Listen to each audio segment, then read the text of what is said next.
जय जिनेन्द्र। मैं रोहित जैन आपका छेड़ाला की तृतीय कक्षा में प्रथम ढाल की तृतीय कक्षा में आप सभी का हार्दिक स्वागत करता हूं। आप लोगों ने अभी तक वह 2 वीडियो नहीं देखी हो इसके पहले की, तो उन्हें अवश्य देखें, उन्हें लाइक करें, शेयर करें, कमेंट करें, सब्सक्राइब भी करें, जिससे आपके लिए नोटिफिकेशन सबसे पहले मिल जाए और आप सबसे पहले वीडियो को देख सकें। अभी तक हमने समझा था कि निगोद जो होता है वह यहाँ से कैसे निकलते हैं। एक श्वास में 18 बार मरण होता है, 18 बार जन्म होता है। त्रिंच गति भी हमारे लिए 30 पर्याय भी मिली है, तो वहां से निकल के कैसे होते हैं, उनके दुख क्या है, हम उनको समझते हैं। कल हमने थोड़ा बहुत समझा था, आज हम और अच्छे से त्रिंच गति के दुखों के बारे में समझने की कोशिश करेंगे। छंद क्रमांक 6 आप सभी लोग किताब निकाल लें और उसको देखें। चलिए अब हमारे साथ बोलें। कवौ पंचेन्द्रिय पशु भयो, मन विन निपटे अज्ञानी थयो। सेहादिक सैनी है क्रूर, निवल पशु हति खाए भूर। अर्थार्थ कबहु पंच इंद्रिय पशु भयो, जब उस त्रिंच गति की हमने कल पढ़ा था कि वह चिंतामणि रत्न प्राप्त करना हमारे लिए बहुत कठिन है, उसी प्रकार यह निगोद से 30 जीव में एंटर करना। एक निगोद से सबसे पहले स्थावर में जन्म लेते हैं और स्थावर से 30 जीव में एंट्री लेना बहुत ही कठिन है। जिस प्रकार वह चिंतामणि रत्न प्राप्त करना ही कठिन है।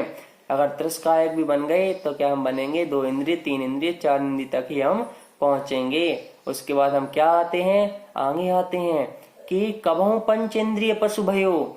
अगर कभी भी पंचेंद्रिय बना तो क्या बना, पशु बना पंचेंद्रिय। अभी मनुष्य नहीं बना, अभी पशु ही बना। त्रिंच पंचेंद्रिय पशु भयो, मन विन निपटे अज्ञानी थयो। अर्थात मन से क्या बना, अज्ञानी बना। पंचेंद्रिय में भी सैनी असैनी 2 भेद होते हैं, तो उनमें से क्या बना, अज्ञानी बना। कुछ हमारे लिए समझ में नहीं आया, केवल हम असंगी की तरह ही पंचेंद्रिय में पशु भी, वो भी पशु बने और हम कुछ भी नहीं कर पाए। और आगे सेहादिक सैनी है क्रूर। अगर पंचेंद्रिय बना भी, अगर पशु भी बना, संगी भी बना, तो क्या सेहादिक सैनी है क्रूर। शेर आदि जैसा क्रूर अर्थात खतरनाक भयानक प्राणी बना। निवल पशु हति खाए भूर, अर्थात निर्बल पशुओं को खाते खाते थक गया, खाता गया, उन्हें मारता गया, अपने से छोटे पशुओं को क्या मारता गया। इस प्रकार से फिर से देखते हैं कि कबहु पंचेंद्रिय पशु भयो, कभी भाग्यवश यह जीव क्या असंगी पंचेंद्रिय पशु हुआ तो मन विन निपटे अज्ञानी थयो, तो मन के बिना ज्ञानहीन रहा, अर्थात असंगी रहा। और ज्ञानहीन होने के कारण उसने दुख सहा पंचेंद्रिय में। और सेहादिक सैन्य है क्रूर, और जब संगी पंचेंद्रिय हुआ तो सह आदिक हिंसक जीव होकर निवल पशु हति खाए भूर, अतः निर्बल पशुओं को मारकर खाता रहा। देख लें, हम करोड़ों बार सह बन चुके हैं, करोड़ों बार निगोद में जा चुके हैं, करोड़ों बार देव भी बन चुके, करोड़ों बार स्वर्ग भी जा चुके, नरक भी जा चुके, सब कुछ कर लिया, लेकिन हम क्या अभी तक मोक्ष मार्ग को प्राप्त नहीं हो पाए। इसके पीछे बहुत बड़ी विडंबना है। हम छेड़ाला के माध्यम से समझेंगे क्या क्या दुख होते हैं इस संसार में। हमारे लिए यह जैन कुल मनुष्य कुल मिला है तो यह बहुत ही क्या दुर्लभता से मिला है। हमने बहुत परिश्रम, बहुत अच्छे कार्य पिछले जन्म में किए होंगे, जिसके कारण हमारे लिए पुण्य के उदय से यह जैन कुल मिला है और जिनवाणी को पढ़ने का हमारे लिए क्या अवसर मिला है। तो इस अवसर को ऐसे नहीं खोने दें, इसको पढ़ें, समझें और इसको ज्ञान करें कि यह कैसे होते हैं। जो त्रिंच रहते हैं उन्हें प्रति समय हमसे ज्यादा दुख होते हैं। ऐसा नहीं है कि वह सुख से अच्छे से खाने को दिया जाता है सब कुछ, नहीं। उन्हें ठंड के समय में बहुत ठंडी लगती है, गर्मी के समय में बाहर घूमते हैं, पानी नहीं मिलता है, प्यास के कारण उनका भी गला सूखता है और वह ही किसी से कह तो सकते नहीं क्योंकि मूक होते हैं। लेकिन हमारे लिए उनकी सेवा करनी चाहिए क्योंकि हम जान रहे हैं कि उनके दुख कैसे होते हैं।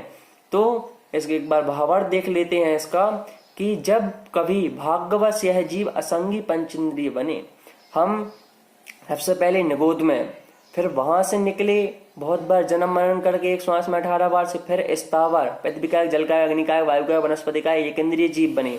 फिर उसके बाद निकले तो त्रिस्कायक में भी 2 इंद्रिय, 3 इंद्रिय, 4 इंद्रिय यह जीव बने। क्या? लट बने, चींटी बने, भौरा बने, मच्छर बने, मक्खे बने। इस प्रकार से हम 4 इंद्रिय तक बने। अब पंचेंद्रिय में भी बने तो पंचेंद्रिय में क्या बने? तो क्या पशु बने, और वो भी क्या? अज्ञानी रहे। हम संगी नहीं असंगी पशु बने, उसमें हमारे लिए समझ में नहीं आया। और क्या? और बन भी गए तो क्या? सह आदिक बहुत खतरनाक प्राणी बने, जिससे हम लोगों ने क्या? उन निर्बल पशुओं को खाया तो फिर से हमारे लिए वह नरक गति का बंद हो गया। अर्थात बहुत दुख हमारे लिए अब सहने पड़ेंगे, क्योंकि हम यह खतरनाक प्राणी बने। अब हम आगे का समझते हैं कि तिरंच गति में पशुओं के और भी दुख, और तिरंच गति में कौन कौन से दुख होते हैं उनको हम समझते हैं। छंद निकाल लें, 7वां छंद आप सभी लोग देखें। कबहु आप भयो बलहीन, सबलन कर खायो अति दीन। छेदन भेदन भूख प्यास, बार वाहन है मैं आतप त्रास। अर्थार्थ कबहु आप भयो बलहीन,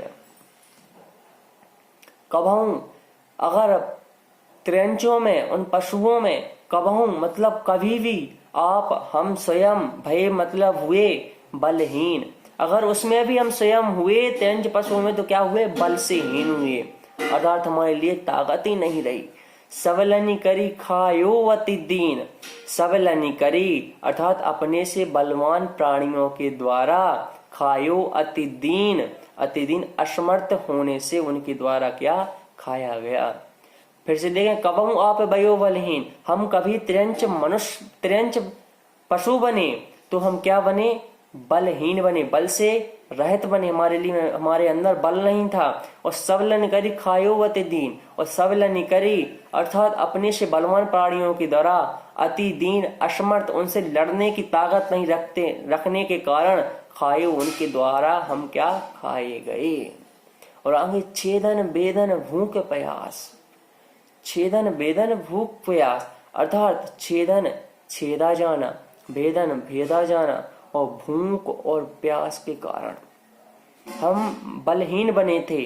ठीक है, उसके बाद हमारे लिए क्या? छेदा भी गया, भेदा भी गया, और भूख भी लगी, प्यास भी लगी, लेकिन कुछ हमारे लिए नहीं मिला, केवल उन दुखों को ही सहते रहे।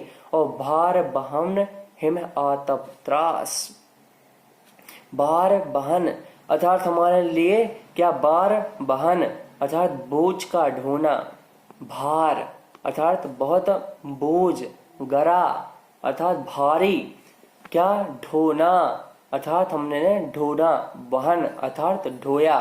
और आगे हिम सर्दी, आताप गर्मी आदि के त्रास अर्थात दुखों को बहुत कठिनाई से हमने सहे हैं।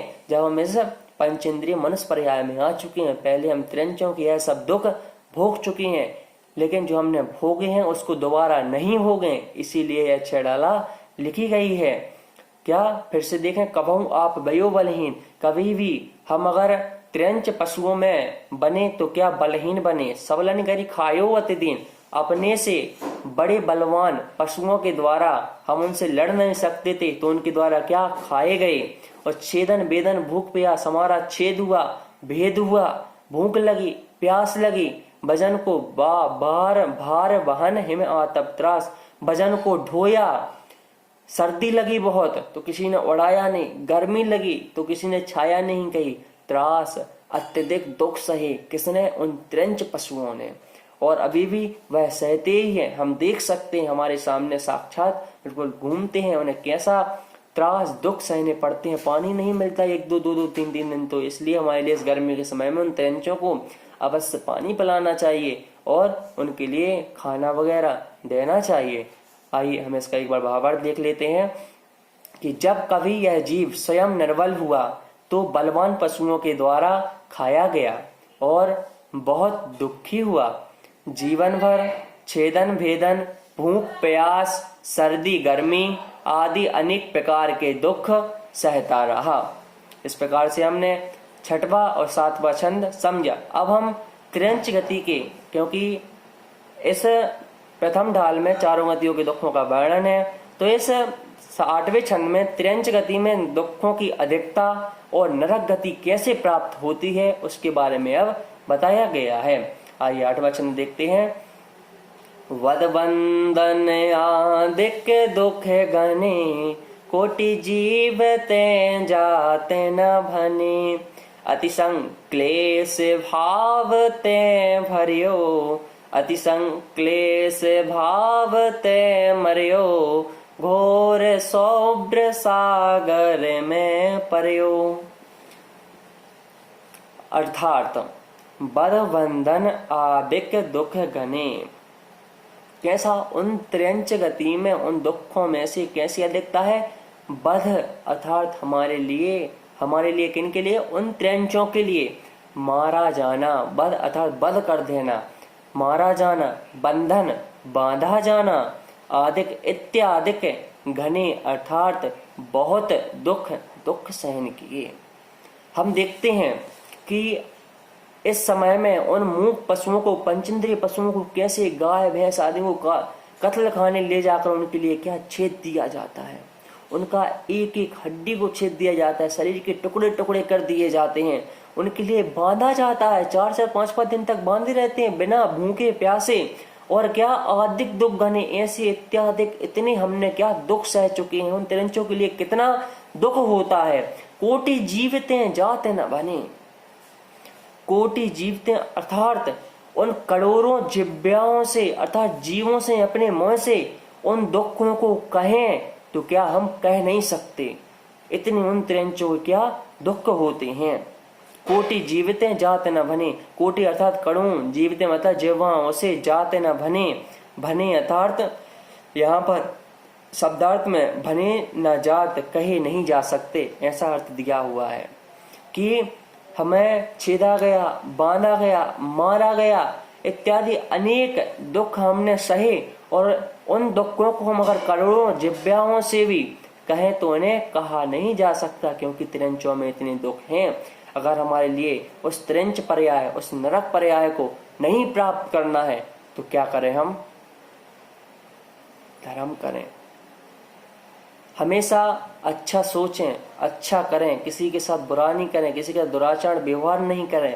यही है मोक्ष जाने का कारण। अपने अपने ध्यान में मस्त रहें, ध्यान में लीन हो, तप करें, सब कुछ करें, डेली मंदिर जाएं, भगवान का अभिषेक करें, पूजन करें। यही तो क्या है, धीरे धीरे उन श्रावकों के 6 मूल गुण बताए गए हैं, जो क्या, देव पूजा, गुरु पास्ति, स्वाध्याय संयम मस्तपा, ध्यानम चेति ग्रस्ताणाम सत्कर्माणि दिने दिने। अर्थात देव पूजा, गुरु उपासना, स्वाध्याय, संयम, तप, दान, यह श्रावक के 6 आवश्यक कहलाते हैं। हमारे लिए इनका अवश्य पालन करना चाहिए। तो चलिए आगे और देखते हैं कि बदबंधन आदिक दुख घने, कोटि जीवते जाते न भने। आगे अति संक्लेश भावते मरियो, अति संक्लेश अर्थात अत्यंत खोटे, बहुत खतरनाक, अत्यंत खोटे का क्या, बहुत ही डेंजरस, वेरी डेंजरस। यह भावते मरियो, भावों के द्वारा क्या, अत्यंत खोटे भावों से मरियो अर्थात मारा गया। कौन, वह त्र्यंच। क्या उस गाय का जब कत्ल खाने ले जाया जाता है, उसके लिए मारा जाता है, बांधा जाता है, तो क्या उसके भाव रहते हैं कि मेरे मरण ऐसे ही हो? नहीं, यह केवल क्या, कुछ चंद मनुष्यों के द्वारा, कत्ल खाने द्वारा खुलवाए जा रहे हैं। और क्या उन गायों को बहुत बेचैनी से उनके लिए मारा जाता है। क्या इसी तो कह रहे हैं अति संक्लेश भावते मरियो, वह मूक प्राणी अति संक्लेश, बड़े खोटे ही भावों से क्या, उस त्रिंच पर्याय में मारा गया। घोर शुभ्र सागर में परियो, घोर शुभ्र सागर में परियो। घोर अर्थात यहाँ पर दिया है, घोर अर्थात भयानक, शुभ्र सागर नरक रूपी समुद्र में, परियो अर्थात जा पड़ा। लास्ट में तो क्या बता दिया, घोर शुभ्र सागर में परियो, कैसे उस नरक गति का बंद होता है। तो जो कत्ल खाने हम लगा सकते हैं उदाहरण के माध्यम से, जो अभी उन जीवों को मारता है या सताता है, तो एक बात यहाँ पर दो अपेक्षाओं से लेना है। एक तो यहाँ पर तिरंचों के दुख भी बताए जा रहे हैं, और दूसरा उन जीवों को सताता है, मारता है, उनका छेदन करता है, भेदन करता है। अगर उनके लिए टाइम पर अगर उनसे काम करवाते हैं, उनके लिए वस्तु, उनके लिए भूख प्यास आदि की, सर्दी गर्मी की अगर व्यवस्था नहीं करता है, तो घोर शुभ्र सागर में प्रयोग, वह घोर उस भयानक शुभ्र सागर नरक में क्या गिर पड़ता है, अर्थात वहां पर चला जाता है। इस प्रकार से हमने इस 8वें छंद को समझा। एक बार और समझ लेते हैं। बलबंधन आदिक दुख घने, अर्थात बांधा गया, मारा गया आदि दुख इत्यादि दुख सहे कोटि जीवितें जाते न बने, अर्थात करोड़ों जिव्याओं द्वारा अगर उस दुखों को कहा जाए उन तिरंचों के द्वारा तो भी नहीं कह सकते, क्योंकि अति संक्लेश भावते मर्यो, वह बड़ी खोटे ही भावों से मारा गया, घोर शब्द सागर में पर्यो। और जो उनको मारने वाले थे अर्थात जैसे मारा गया है, तो वह कहाँ पर, वहां से भी मरकर क्या मनुष्य या देव नहीं आया, डायरेक्ट क्या नरक में जा गिरा, अर्थात नरक में वहां पर चला गया। आइए भावार्थ देख लेते हैं कि इस तरह त्रिंच गति में इस जीव को मारे जाने में, बांधे जाने आदि रूप इतने भारी दुख सहन करने पड़े कि जिनका वर्णन करोड़ों जिह्वाओं के द्वारा भी पूरा नहीं किया जा सकता।